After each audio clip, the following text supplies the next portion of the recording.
Utsman bin Affan ketika mereka sudah mengenal kertas dari Cina.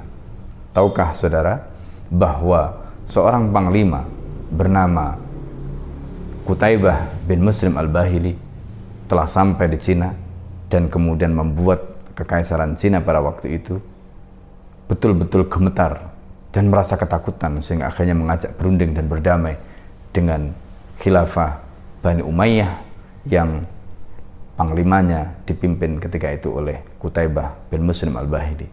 Saudara-saudara sekalian, sejak saat itu umat Islam betul-betul mereka berhasil menyebarkan Islam ke wilayah atau ke negeri tirai bambu itu.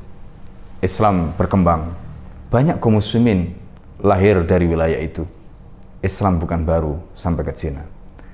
Setelah rezim berganti, bahkan kemudian ketika mereka menganut ideologi komunis, disitulah permusuhan antara Republik Tiongkok dengan Islam, khususnya kaum muslimin ini mereka lakukan. Dengan alasan ancaman Islam, maka mereka berusaha untuk memaksa orang Islam, terutama suku Uighur, mereka yang tinggal di wilayah Xinjiang. Xinjiang dalam bahasa Arab itu artinya adalah Al-Ardul Jadidah, tanah baru. Saudara sekalian, bagaimana mereka sebagai seorang muslim dipaksa identitasnya harus mereka tanggalkan. Bagaimana mereka sebagai seorang muslim bahkan mushaf mereka pun tidak boleh mereka bakar kemudian. Begitulah penderitaan yang dialami oleh saudara-saudara kita.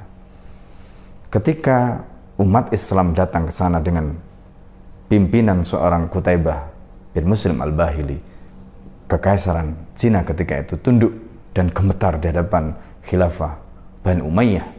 Tetapi hari ini ketika umat Islam tidak punya perisai, umat Islam tidak punya imam, sebagaimana dalam hadis Nabi, innamal imamu junnah yuqatalu min wara'ihi wa yuttaqabih.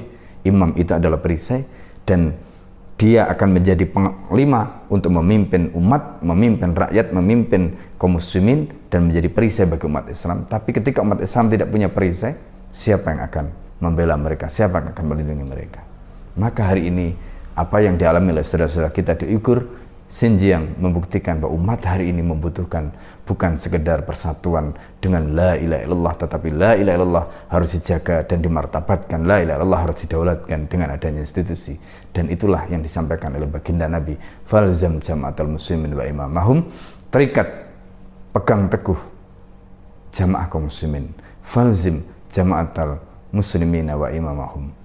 Inilah perintah agar umat betul-betul mewujudkan institusi tadi, betul-betul memiliki institusi, karena dengan institusi itu mereka akan memiliki junnah, memiliki perisai.